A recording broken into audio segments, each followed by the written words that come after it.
नमस्कार दोस्तों, स्वागत है आपका आपके अपने YouTube चैनल ऑफिशियल नयन सामान्य ज्ञान जीके में। तो दोस्तों, हम लोग पढ़ रहे हैं इंडियन ज्योग्राफी, जिसमें हम लोग भारत की नदियों को आज इस वीडियो में पढ़ेंगे। और इसमें हम लोग सिंधु नदी तंत्र, ब्रह्मपुत्र नदी तंत्र, गंगा नदी तंत्र को पढ़ेंगे। साथ ही हम लोग एक ही वीडियो में संपूर्ण भारत की नदियों का अध्ययन करेंगे। तो वीडियो में अंत तक बने रहिएगा और यदि हमारे चैनल में नए हैं तो चैनल को सब्सक्राइब कर लीजिएगा। तो चलिए शुरू करते हैं। तो सबसे पहले हम लोग पढ़ेंगे सिंधु नदी तंत्र को।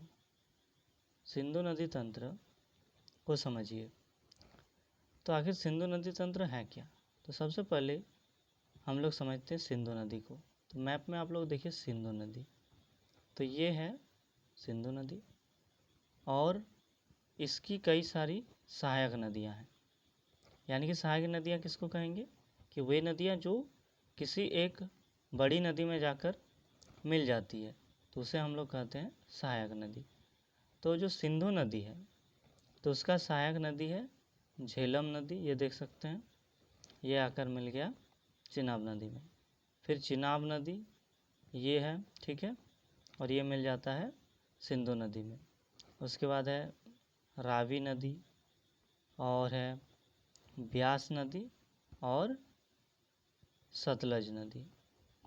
यानी कि ये सारी नदियाँ मिलकर एक नदी तंत्र का निर्माण करती है, जिसे सिंधु नदी तंत्र कहते हैं। ठीक है, तो ये जो नदी तंत्र बना, ये पूरा नदी तंत्र बना, तो इसी को हम लोग कहेंगे सिंधु नदी तंत्र।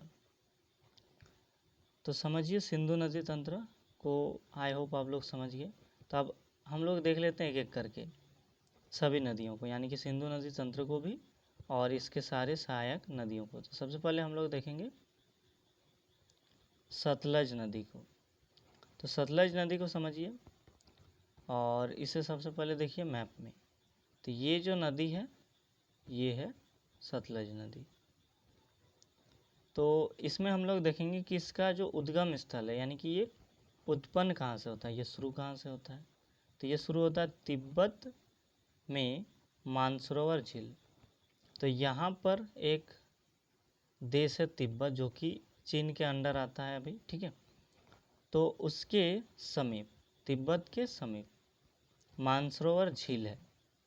तो जो मानसरोवर झील है उसमें है रासक ताल, समुद्र तल से 4555 मीटर। तो यहाँ से शुरू होता है सतलज नदी और ये जाकर मिल जाता है, कहाँ पर मिल जाता है? तो ये जाके मिल जाता है चिनाब नदी में। जो ये चिनाब नदी है यहाँ आके मिल जाता है, सतलज नदी चिनाब नदी में जाकर मिल जाता है। और विशेष इसका देखिए, तो शिवालिक पर्वत श्रृंखला को काटती हुई पंजाब में प्रवेश करती है। तो यहाँ पर जो भारत का पंजाब है, तो यहाँ पर ये शिवालिक हिमालय को काटते हुए पंजाब में प्रवेश करती है। तो चलिए अब आगे की नदियों को देखते हैं। तो अब हम लोग देखेंगे सिंधु नदी को। जो सिंधु नदी तंत्र की जो नदी है, सबसे प्रमुख नदी सिंधु नदी को। तो मैप में सबसे पहले समझिए, तो ये है सिंधु नदी, ठीक है। तो इसका उद्गम स्थल सबसे पहले समझिए कि ये उत्पन्न कहाँ से होता है। तो ये भी तिब्बत में मानसरोवर झील के समीप सानो ख्याबाब हिमनद, जो तिब्बत है उसका मानसरोवर झील है, उसके समीप है एक झील और वहीं पर पास में है सानो ख्याबाब हिमनद। तो वहीं से उत्पन्न होता है सिंधु नदी का और ये जाके मिल जाता है अरब सागर में। विशेष इसमें क्या है? तो जो सिंधु नदी है उसकी 5 सहायक नदियां हैं। तो सतलज, चिनाब, रावी, व्यास तथा झेलम। अब चलिए आगे देखते हैं। आगे हम लोग देखेंगे रावी नदी को। तो जो रावी नदी है उसको मैप में समझिए। रावी नदी, ये जो पीला कलर का है ये है रावी नदी। ठीक है, तो इसका उत्पन्न ये होता है हिमाचल प्रदेश में कांगड़ा जिले के रोहतांग दर्रे के समीप। यानी कि ये जो राज्य है, ये कौन सा राज्य है, तो ये है हिमाचल प्रदेश।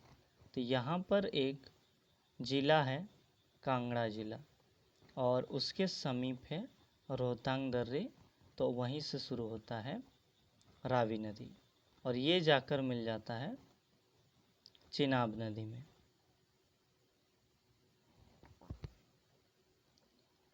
अगला है ब्यास नदी। तो ब्यास नदी को समझिए, तो इसको देखिए मैप में, तो ये है ब्यास नदी, और ये शुरू कहाँ से होता है, तो ये भी हिमाचल प्रदेश में रोहतांग दर्रे के समीप ब्यासकुंड से शुरू होता है, ब्यासकुंड से शुरू होता है, और ये कहाँ जाके मिल जाता है, तो ये सतलज नदी में जाके मिल जाता है। तो ये हरिके कपूरथला के समीप सतलज नदी में जाके मिल जाता है। ये है सतलज नदी, तो जो ब्यास नदी है ये सतलज नदी में जाके मिल जाता है।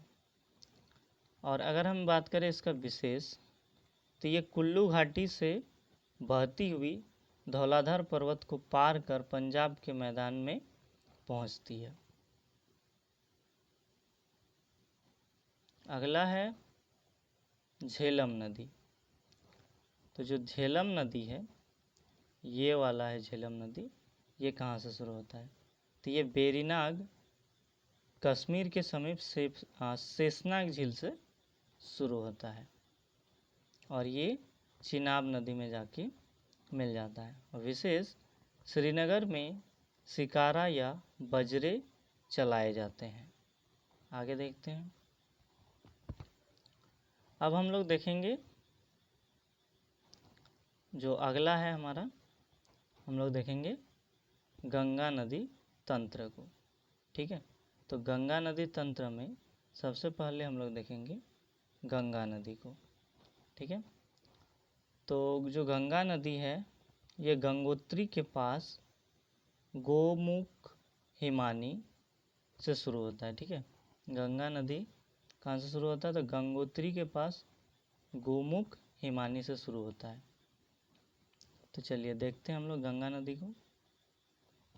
तो ये कहाँ से शुरू होता है, ये जो आपको दिख रहा है ये है गंगा नदी, ये शुरू होता है गंगोत्री हिमानी से। ठीक है, और ये बंगाल की खाड़ी में जाकर गिर जाती है। जो गंगा नदी है वो गंगोत्री से शुरू होता है और बंगाल की खाड़ी में जाके गिर जाता है। विशेष गंगा नदी भागीरथी एवं अलकनंदा नदियों का सम्मिलित नाम है। ठीक है, यानी कि इसको समझिए। तो यहाँ पर क्या होता है कि एक आता है भागीरथी नदी और एक अलकनंदा, दोनों मिलता है और दोनों मिलके गंगा नदी बन जाता है। इसीलिए यहाँ पर कहा गया है कि गंगा नदी भागीरथी एवं अलकनंदा नदियों का सम्मिलित नाम है। चलिए आगे देखते हैं हम लोग। अब हम लोग देखेंगे यमुना नदी को। तो इसका यह जो उत्पन्न होता है, कहाँ से उत्पन्न होता है, तो ये बंदरपूंछ के पश्चिमी ढाल पर स्थित यमुनोत्री हिमानी से शुरू होता है। यमुना नदी कहाँ से शुरू होता है, तो यमुनोत्री से शुरू होता है। बंदरपूंछ ये जो आपको दिख रहा है यहाँ से शुरू होता है यमुना नदी, और ये जाके मिल जाता है गंगा नदी में। तो जो यमुना नदी है ये गंगा नदी की सहायक नदी है। तो ये बंदरपूंछ के पश्चिमी ढाल में स्थित यमुनोत्री से निकलती है। तो आपको सीधा सीधा याद रखना है, जो यमुना नदी है ये यमुनोत्री हिमानी से निकलता है। और ये कहाँ मिल जाता है, तो ये प्रयाग में इलाहाबाद में गंगा नदी में मिल जाता है। यानी कि ये जहाँ पर मिलता है गंगा नदी में वो कौन सा स्थान है, तो प्रयाग इलाहाबाद। विशेष इसकी सहायक नदियाँ हैं चंबल, बेतला, केन। ये तीनों ही नदियाँ दक्षिण से यमुना में मिलती है। यानी कि जो यमुना नदी है उसकी 3 सहायक नदियाँ हैं। एक है चंबल नदी, चंबल नदी मिल जाता है, तो ये दक्षिण ओर से मिलता है। और बेतला नदी, और है एक केन नदी। ठीक है, तो ये नदियाँ किस में मिल जाती है? जाके गंगा में मिल जाती है।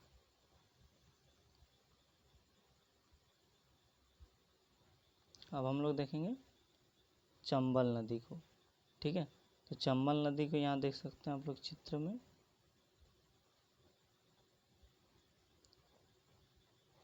जो चंबल नदी है ये वाला है चंबल नदी। तो मध्य प्रदेश के मऊ के समीप स्थित जाना पाव पहाड़ी सिंगार चौरी चोटी। ठीक है, तो ये कहाँ से शुरू होता है? इंदौर से शुरू होता है। और ये इटावा से 38 किलोमीटर की दूरी यमुना में मिल जाता है। और ये जाके कहाँ मिल जाता है? यमुना में मिल जाता है। विशेष देश के सबसे गहरे खड्डों का निर्माण इसकी सहायक नदियाँ हैं। काली सिंध, पार्वती,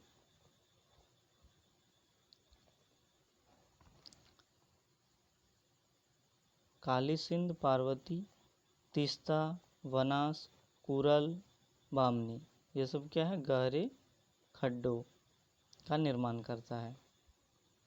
अब आगे देखते हैं हम लोग। आगे है रामगंगा।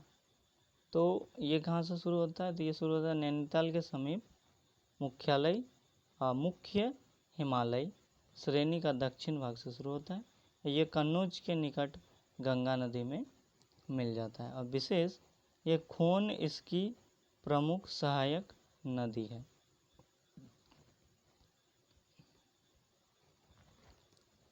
अगला है शारदा नदी, जिसे काली गंगा भी कहते हैं। शारदा नदी को क्या कहा जाता है? काली गंगा। तो ये कहाँ से शुरू होता है? तो कुमायूं हिमालय का मिलाम हिमनद से कुमायूं हिमालय का मिलाम हिमनद से ये शुरू होता है। और ये बहराम घाट के समीप घाघरा नदी में मिल जाता है। और विशेष इसमें क्या है? तो इसकी सहायक नदियां हैं शर्मा, लिसार, सरयू या पूर्वी रामगंगा और चौकिया, इसकी सहायक नदियां हैं। अगला है घाघरा या करनाली या कोरियाला, यानी कि घाघरा नदी को ही अन्य दो नामों से जाना जाता है, करनाली और कोरियाला। और ये कहाँ से शुरू होता है? तो ये शुरू होता है नेपाल में तकलाकोट से शुरू होता है। और ये कहाँ मिलता है? तो ये सारण तथा बलिया जिले के समीप की सीमा पर गंगा नदी में मिल जाता है। सारण तथा बलिया जिले की सीमा पर गंगा नदी में जाके मिल जाता है। और इसमें विशेष क्या है? तो इसमें है शिवालिक को पार करते समय सिसपानी नामक 180 मीटर गहरे खड्ड का निर्माण चौकिया तथा छोटी गंगा इसकी सहायक नदियां हैं। आगे हम लोग देखेंगे गंडक नदी। ये नेपाल में शालिग्राम तथा मैदानी भाग में नारायणी इसे कहा जाता है। ठीक है, तो हम लोग देख लेते हैं गंडक नदी को।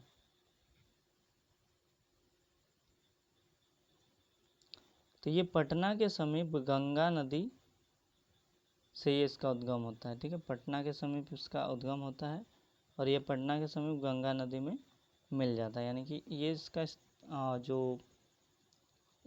ये स्टार्ट होता है, इसका संगम या मुहाना है वो है पटना के समीप गंगा नदी। और इसमें विशेष क्या है? तो सहायक नदियाँ काली, गंडक तथा त्रिशूली गंगा है। इसमें मिलने वाले गोल गोल पत्थरों का शालिग्राम कहा जाता है।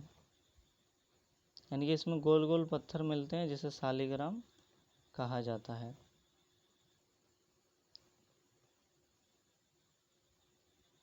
आगे देखते हैं हम लोग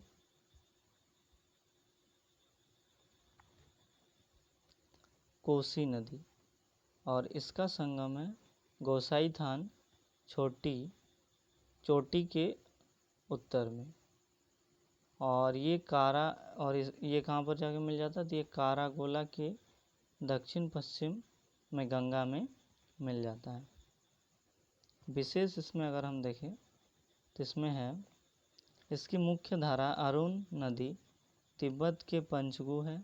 सहायक नदियां हैं यारू, सुनकोसी, तामूर कोसी, इंद्रावती, लीखू, दूध कोसी, भोट कोसी, तांबा कोसी आदि। अगला नदी है बेतवा या वेत्रवती, और इसका संगम या मुहाना है मध्य प्रदेश के रायसेन जिले के कुमरा गांव के समीप विंध्याचल पर्वत, और ये हमीरपुर के समीप यमुना नदी में मिल जाता है। और ये ऊपरी मार्ग में कई झरनों का निर्माण करता है। अगला है सोन नदी।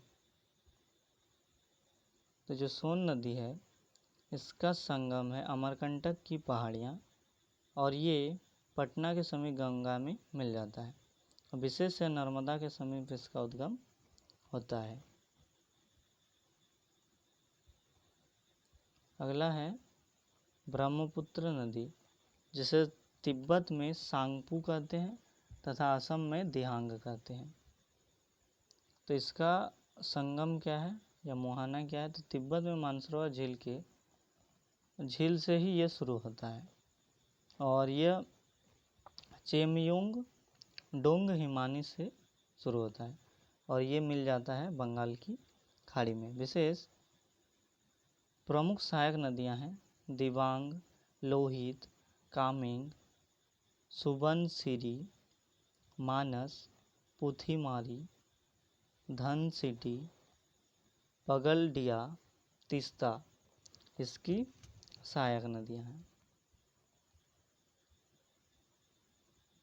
अगला है नर्मदा नदी, जो कि दक्षिण भारत की नदी है, और इसका मुहाना विंध्याचल पर्वत श्रेणियों में स्थित अमरकंटक नामक स्थान, और ये खंबात की खाड़ी में जाके मिल जाता है। और इसमें विशेष है कि जबलपुर में भेड़ाघाट के समीप कपिलधारा धुआंधार जलप्रपात का निर्माण करता है, और ये डेल्टा के बजाय एक्चुरी बनाता है।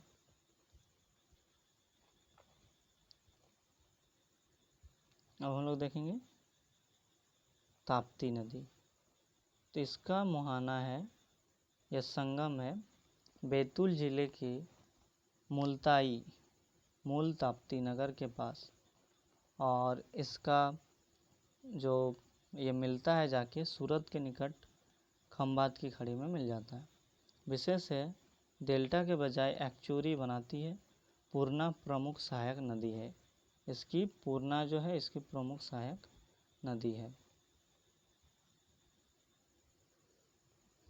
अगला है महानदी, और इसका संगम या मुहाना छत्तीसगढ़ के रायपुर जिले में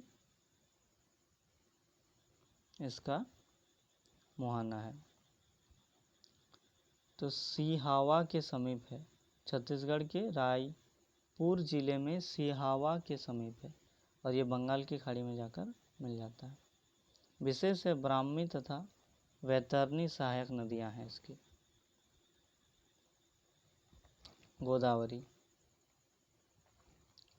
गोदावरी इसका मुहाना है नासिक जिले महाराष्ट्र के त्रयंबक गांव की एक पहाड़ी, और ये बंगाल की खाड़ी में जाकर मिल जाता है।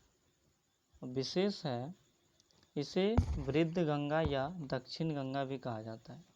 तो गोदावरी नदी को वृद्ध गंगा या दक्षिण गंगा भी कहा जाता है।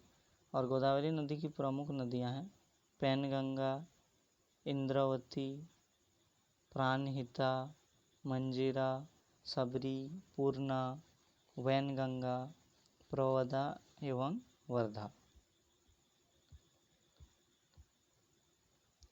अगला देखेंगे हम लोग कृष्णा नदी।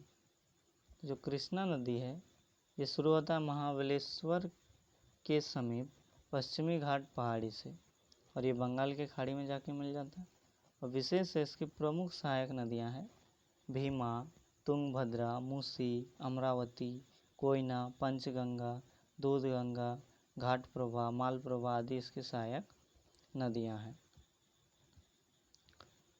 अगला है कावेरी नदी, और इसका मुहाना है कर्नाटक के कुर्ग जिले में स्थित ब्रह्मगिरी पहाड़ी, और ये बंगाल की खाड़ी में जाके मिल जाता है। विशेष है इसे दक्षिण भारत की गंगा के रूप में भी जाना जाता है। शिव समुद्रम जलप्रपात तथा श्रीरंगपट्टनम एवं शिव समुद्रम द्वीपों की उपस्थिति इसका महत्व बढ़ा देती है। तो आई होप आप लोगों को वीडियो अच्छी लगी, और यदि आपको वीडियो अच्छी लगी तो वीडियो को लाइक कर दीजिए और साथ ही हमारे चैनल को सब्सक्राइब कर लीजिए और हमारे साथ बने रहिए। तो मिलते हैं अगले वीडियो में। धन्यवाद, आज के लिए इतना ही।